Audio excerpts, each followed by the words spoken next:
Obrigado por existir. Não venha. Essa foi a mensagem que recebi do meu pai na véspera de Natal. Nenhuma explicação. Nenhuma saudação. Apenas 5 palavras, secas como um selo final de rejeição. Sentei no chão do meu quarto, pernas dobradas, piscando para a tela, como se a mensagem se transformasse em algo mais gentil se eu olhasse por tempo suficiente. Não aconteceu. Eles estavam todos lá.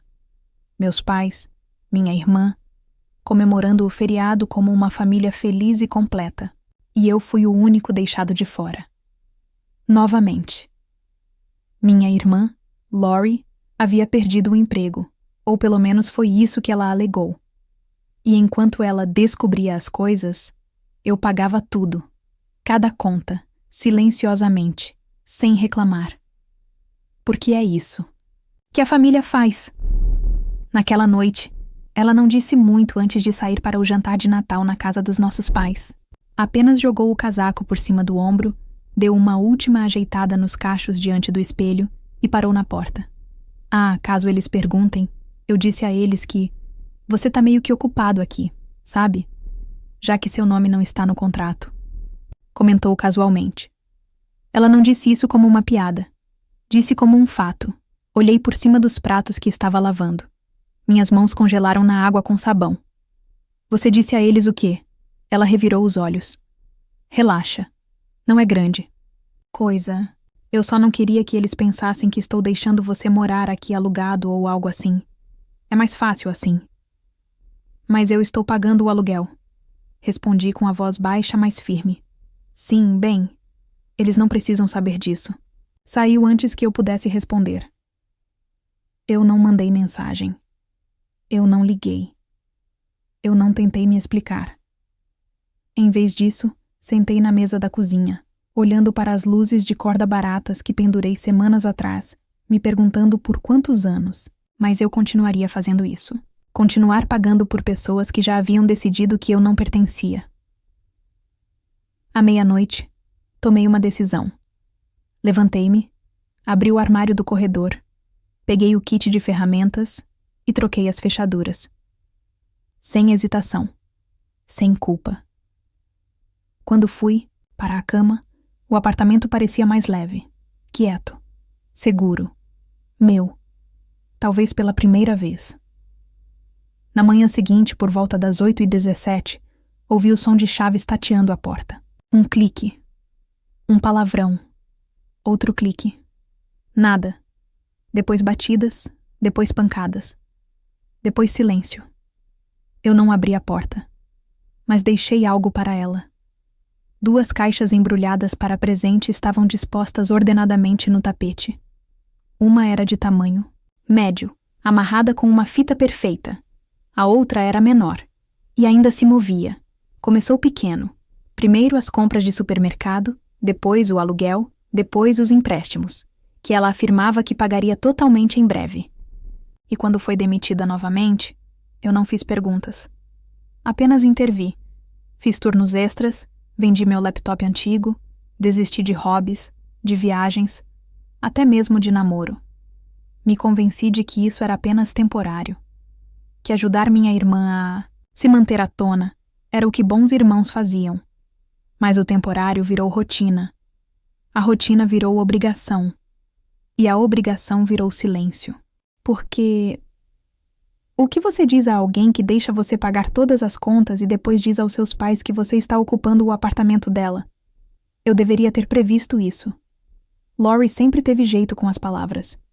Sabia como distorcer as coisas. O suficiente para parecer a vítima e me transformar no incômodo. Quando éramos crianças, ela chorava para escapar de tudo. Quando adulta, chorava para ganhar a carteira de todos. Até mesmo a dos nossos pais, especialmente a deles. Para eles, ela era a alma criativa. Uma pequena artista, nossa mãe costumava dizer com uma risada. Mas ela tem boas intenções. Enquanto isso, eu era o sério. O controlador. O frio. Mas frio é o que você se torna quando o amor vem com condições. Parei de ir a jantares de família meses atrás.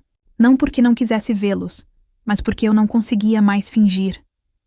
Cada conversa virava uma viagem de culpa financeira. Você é o estável. Ela está lutando. Você sabe que ela tem um espírito delicado. Porque você é sempre tão difícil, a verdade? Eu estava cansado.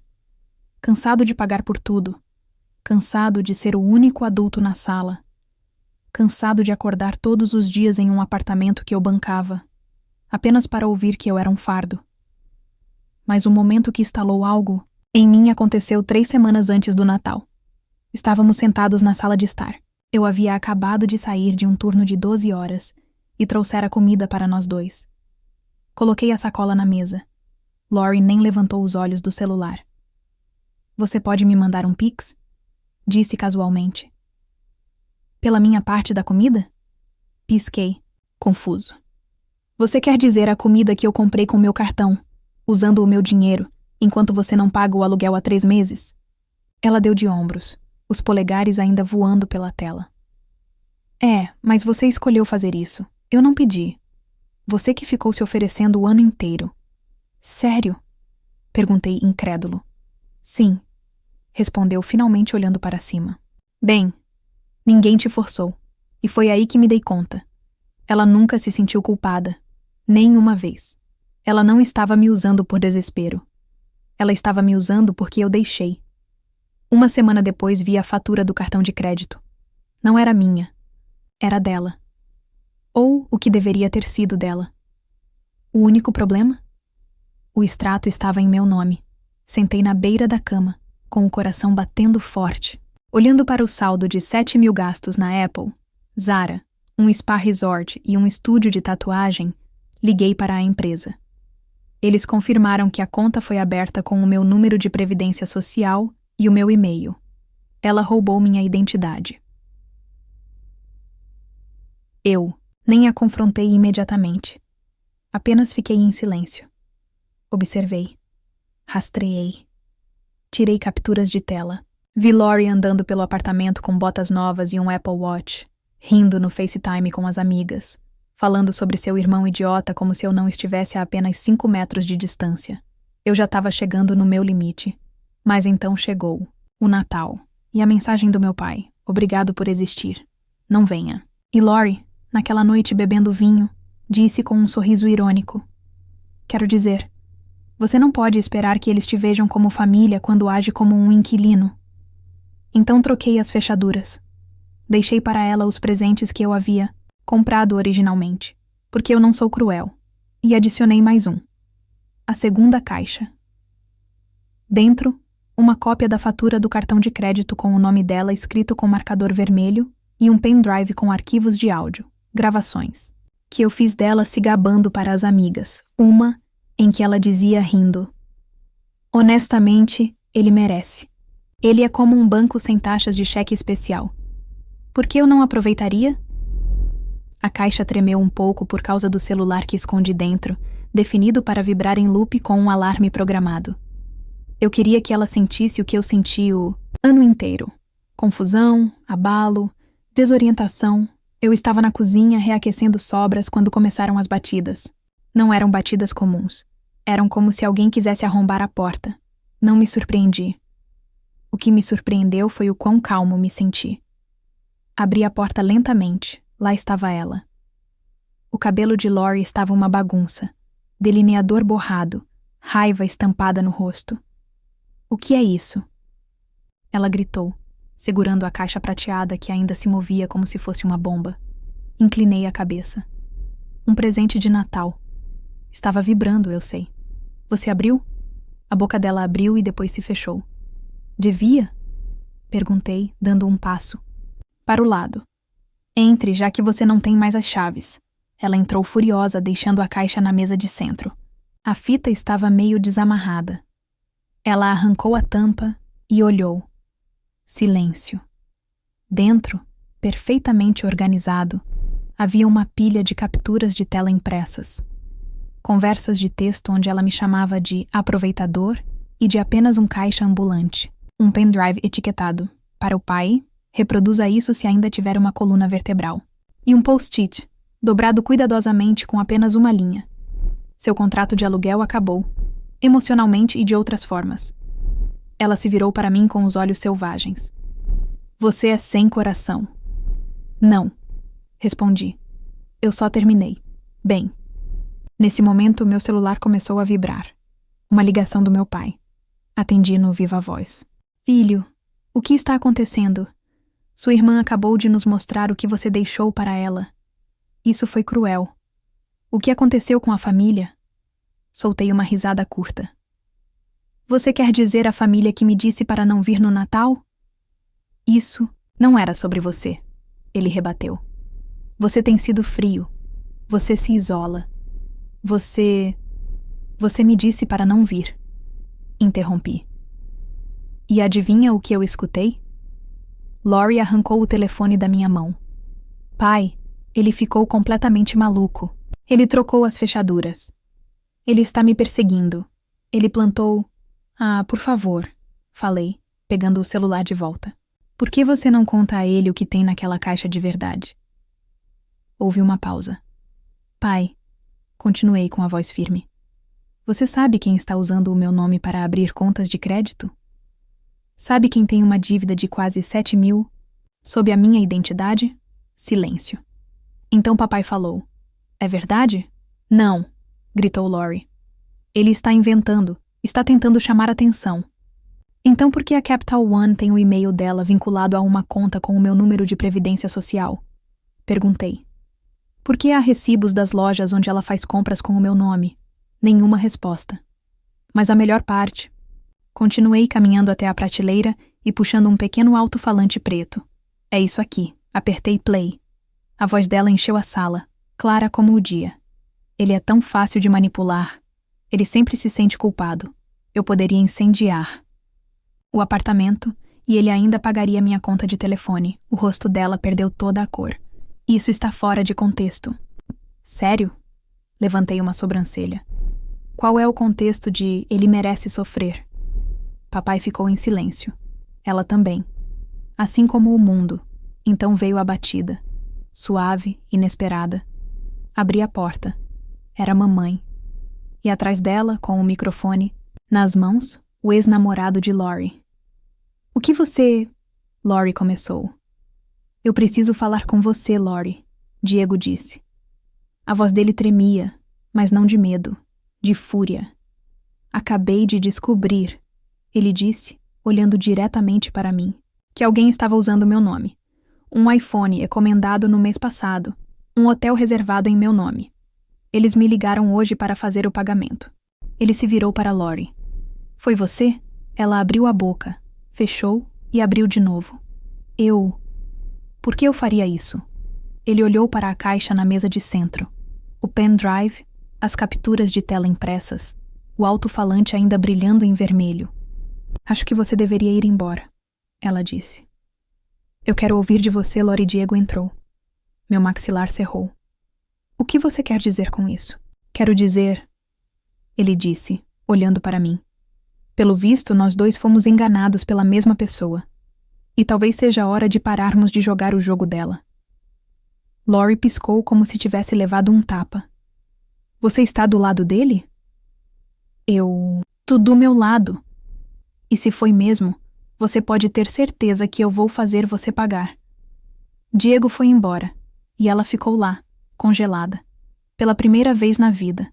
Sem roteiro, sem lágrimas falsas, ninguém para manipular, apenas silêncio. Não.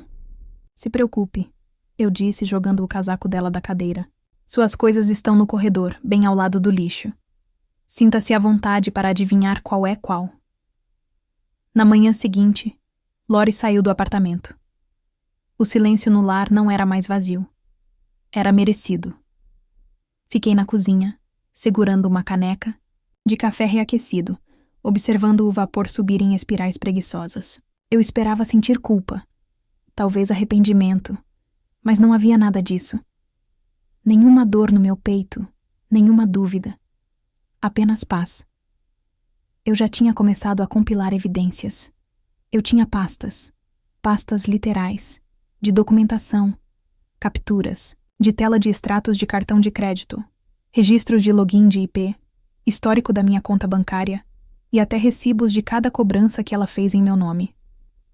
Enviei um relatório formal de roubo de identidade para a polícia e abri casos, com todas as instituições financeiras afetadas. A Capital 1 respondeu primeiro. Eles sinalizaram a conta e iniciaram uma investigação completa sobre fraude. Na sexta-feira, meu telefone vibrou com um e-mail de confirmação. Você foi aprovado para reembolso total de R$ 6.838,72. De volta à minha conta, recostei-me na cadeira, exalando pela primeira vez em dias. Mas eu não tinha terminado. Etapa 2. O cálculo. Abri uma planilha e comecei a contar 18 meses de pagamento para 2 pessoas. Aluguel de R$ 950 por mês. Serviços públicos, em média, R$ 180. Mantimentos, R$ 400. Emergências, aleatórias dela. De R$ 100 a R$ 500, às vezes mais. Eu rolei, e rolei, e rolei. Quando cheguei ao final da página, meu estômago embrulhou. R$ 17.892, sem contar os danos emocionais. Sem contar as semanas em que pulei refeições ou fiz turnos dobrados só para ficar à frente. Tirei capturas de tela, salvei-as em um pendrive e liguei para um advogado. Terceiro passo do processo. Não estou aqui só porque ela usou meu crédito, eu disse ao advogado. Quero restituição. Ela viveu às minhas custas por mais de 1 ano. E meus pais a incentivaram. Ele era um homem esperto, usava sapatos caros e sorria como se já tivesse ganhado. Você tem provas? Deslizei o pendrive sobre sua mesa. Ele o conectou, clicou, examinou e arregalou os olhos. Você documentou tudo. Cada centavo. E os pais? Eles adicionaram meu nome às contas de serviços públicos sem meu conhecimento. Encontrei os contratos. Ele deu um assobio baixo. Isso não é apenas roubo de identidade. Isso é exploração financeira de longo prazo. Então temos um caso. Temos, ele disse, se inclinando para trás. Temos um caso muito público. Passo 4. A explosão. 3 semanas depois, em uma tarde chuvosa de quarta-feira, 3 cartas registradas chegaram à casa dos meus pais. Uma para Lori, uma para a mãe, uma para o pai. Todas do escritório de advocacia Pedro e Mário. Em 20 minutos, meu telefone tocou. Identificador de chamadas. Atendi. O que você está fazendo? Ela estalou. Bom dia para vocês dois. Você está nos processando? Depois de tudo que fizemos por você? Feito para mim. Corrigi. Não vamos distorcer isso. Nós somos sua família. Vocês também foram consignatários de 2 contas de serviços públicos. E me adicionaram a uma terceira sem meu consentimento. Isso é fraude. Era apenas papelada. Foi roubo. Você está exagerando. Você me disse para não vir ao Natal. A linha ficou em silêncio. Então sua voz caiu 1/8. Nós criamos você. Deixamos você ficar aqui quando precisava. Eu paguei por tudo. Eu nunca fiquei. Eu estava apoiando. Há uma diferença. Passo 5. O aliado. 3 dias depois, minha avó ligou. Eu não tinha notícias dela havia meses. Não desde que Lori disse. Nana, cansei do seu drama. Não ligue mais para ela. Mas agora, sua voz estava firme. Eu vi o processo, ela disse, e vi o extrato bancário. Meu coração caiu. Você viu o título? Ela suspirou. Seu pai sacou mais de R$ 9.000 de um título de poupança criado em seu nome. Ele usou para pagar o carro velho da Lori. Eu me sentei. Coração. Você não sabia? Ela perguntou. Eu não sabia que havia um título. Bem, ela disse. Não há mais. Eu congelei o que sobrou e movi a conta. É seu novamente. Para onde sempre deveria ter estado. Eu não sabia o que dizer. Então ela acrescentou. Também reescrevi meu testamento. Você receberá minha casa quando chegar a hora. Eu sei que você fará o que é certo com ela. Eu pisquei. Nana, por quê? Por quê? Ela disse. Você é a única que nunca pediu nada. E é a única que guardou recibos. O tribunal. Lori entrou vestindo bege, como se estivesse fazendo um teste para parecer simpática. Mamãe usava preto. Papai não fez contato visual. Meu advogado expôs tudo. Página após página de declarações, gravações de áudio, mensagens de texto, fraude bancária, procurações, uso indevido de contas falsas, violações de títulos de poupança. Lori tentou chorar. A mãe alegou confusão precoce. O pai parecia cansado, mas o juiz não estava cansado. Era a Lori quem havia listado o nome do seu filho em documentos financeiros sem consentimento. Ele perguntou à minha mãe. Quer dizer, era família? Senhora, sim ou não? Silêncio. A decisão veio rápido. 13.000 em restituição, quitação de todas as dívidas fraudulentas, custas judiciais cobertas e uma advertência formal em seus registros. 2 semanas depois, recebi uma carta escrita à mão, sem endereço de retorno. Lori estava escrevendo. Eu reconheci a letra instantaneamente. Você está feliz agora? Você ganhou. Dobrado ao meio, havia uma foto minha e dela quando crianças, sentados sob uma árvore de Natal. Olhei para nossos rostos. O jeito que ela se agarrava a mim, como se eu fosse a única coisa que a mantinha equilibrada. Peguei uma caneta. Nas costas da foto escrevi uma linha. Você soltou primeiro. Então eu queimei a foto. É engraçado como o silêncio soa quando você o conquista. 3 meses após a decisão do tribunal, eu ainda não tinha ouvido uma palavra dos meus pais. Nenhuma mensagem, nenhuma ligação, nem mesmo um cartão de aniversário. E sabe de uma coisa? Tudo bem. Eu não precisava mais me explicar. Não precisava mais provar que eu não era uma decepção. Minha vida finalmente me pertencia. Continuei morando no mesmo apartamento. Mas pela primeira vez, ele realmente parecia meu. O tipo de lugar onde você abre a geladeira e tudo ali dentro pertence a você. Não há alguém que te chama de invasor pelas costas. Onde o ar parece parado, e não pesado com tensão. Onde ninguém sequestra o Wi-Fi, entope a pia ou deixa bilhetes. Sobre compras que não pagou. Eram as mesmas paredes, o mesmo sofá, a mesma vista da janela. Mas o silêncio era novo em folha. Uma paz desconhecida. Um silêncio poderoso. Às vezes as pessoas perguntam: não foi difícil? Não foi cruel cortar toda a sua família? E minha resposta é sempre a mesma. Foi necessário. Passei tantos anos me encolhendo para caber no conforto deles, sorrindo através dos insultos, escrevendo cheques em vez de estabelecer limites, deixando que me chamassem de egoísta por não dar tudo a eles, enquanto eles nunca me deram nada além de culpa. A verdadeira crueldade foi o tempo que levei para parar de permitir isso. Quando eu finalmente parei de bancar o filho obediente e o irmão generoso, eu vi a verdade. Eles não sentiam minha falta. Eles sentiam falta do que eu dava a eles. A mensagem. Uma tarde de maio, abri meu e-mail e vi uma mensagem de um nome que não reconheci. O assunto era: sua irmã não está bem. Era de uma mulher chamada Tessa, aparentemente uma velha amiga da Lori. A mensagem foi curta e fria. Ela está pulando de sofá em sofá. Perdeu o emprego de novo. Diz que você arruinou a vida dela. Achei que você gostaria de saber.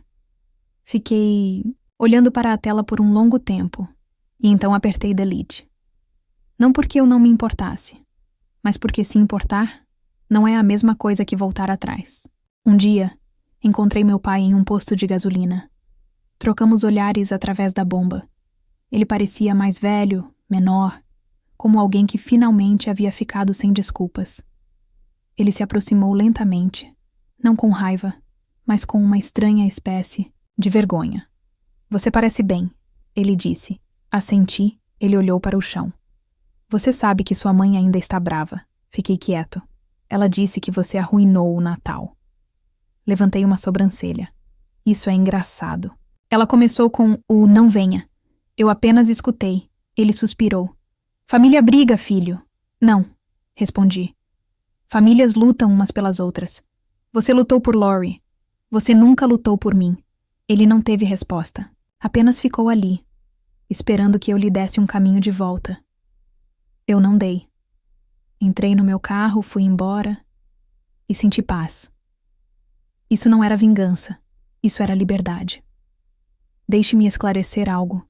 Isso não era sobre vingança. Não era sobre punir ninguém. Não era sobre provar que eu estava certo, mesmo que eu estivesse. Era sobre deixar ir. Deixar de lado um sistema onde o amor significava transações. Deixar de lado a culpa que nunca foi minha para carregar. Deixar de lado a versão de mim que implorava para ser vista, ouvida e valorizada. Eu não pretendia destruir minha família. Eu apenas parei de me destruir para protegê-los.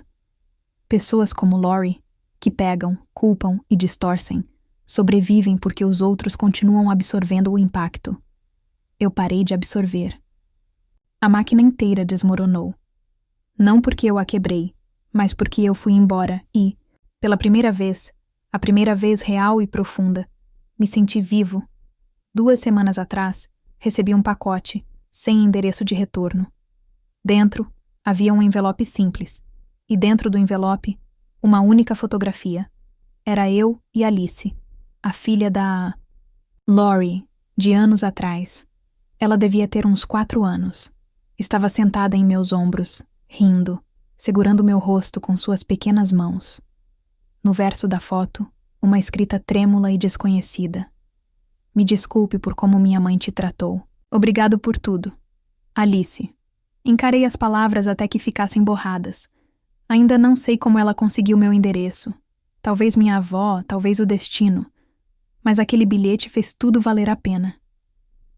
Guardo aquela foto agora na gaveta da minha mesa. Não porque ela me prende ao passado, mas porque ela me lembra. Ir embora não significa que você para de amar. Significa que você começa a se amar mais.